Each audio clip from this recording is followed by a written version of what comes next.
being done to the economy by the lockdown. And as I say, on Sunday, the advice was for people who can't work from home, and many of us, of course, can work from home, but those of us who can't should go back to work. And so I think it's going to be difficult. I think Germany and certain other countries are already seeing a slight increase in cases as a result of the lockdown being eased. In Britain, we've had, if we're honest, quite a lax lockdown. There's been quite a lot of people out in the streets and so on. I think we're going to find it much more difficult to lift because our daily cases have not really come down as greatly as other parts of Europe. So we're in a difficult position here in Britain because we need to get the economy moving again, but we haven't really got to grips with the pandemic yet. Right, and that is a dilemma that resonates with many countries all across the world during this time.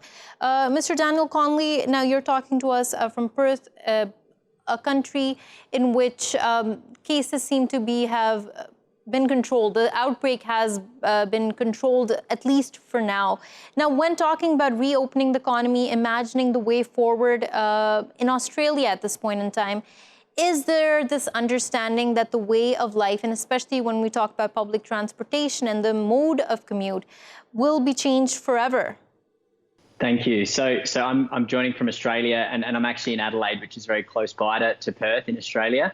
I think the first thing to say there is that, you know, transport decisions are everyday decisions that people make. And I think, you know, first and foremost, what this lockdown and this pandemic situation has done is it's forced people, or it's given people the opportunity to rethink those everyday decisions. You know, do I have the opportunity to spend more time at home? You know, maybe it's only 1 or 2 days a week where I can work from home rather than needing to go into the city. Some people are privileged enough to have that decision, and others don't have that choice. But, you know, people are thinking through things like that. People are thinking through whether or not they place more value on being out in the fresh air and experiencing face-to-face interaction with other people, or adding value to local places. So I think, you know, when we think about a transport